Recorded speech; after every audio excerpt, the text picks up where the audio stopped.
পাকিস্তানি প্রেতাত্মারা আজকে আবার হিংস্র থাবা নিয়ে সামনে বাঙালির সামনে উপস্থিত হতে দেব না। মুক্তিযুদ্ধের চেতনা ছিল একটি শোষণমুক্ত অসাম্প্রদায়িক বৈষম্যহীন বাংলাদেশ। ৫৫ বছর আগে ৩০ লক্ষ তাজা প্রাণ এই দাবিতে তারা ঢেলে দিয়েছিল। এই বাংলার মাটি ৩০ লক্ষ শহীদের রক্তে ভেজা মাটি। আমরা মনে করি এই রক্ত বৃথা যেতে পারে না। আজকে ৫৬ বছর পরে এসে যখন আমরা দেখি সেই পরাজিত সৈনিকেরা পাকিস্তানি প্রেতাত্মারা আজকে আবার হিংস্র থাবা নিয়ে সামনে বাঙালির সামনে উপস্থিত, তখন আমাদের ক্রোধ হয়। আমরা চাই আরেকটি মুক্তিযুদ্ধ।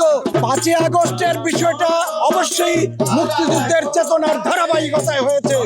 মুক্তিযুদ্ধ কারো একক সম্পত্তি ছিল না, কোনো দলের সম্পত্তি ছিল না।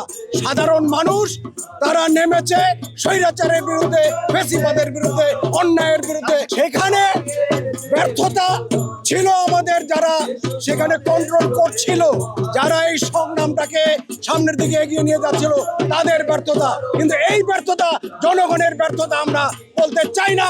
জনগণ সামনের দিকে এগিয়ে যাবে, জয় অবশ্যই আমাদের সামনে আছে।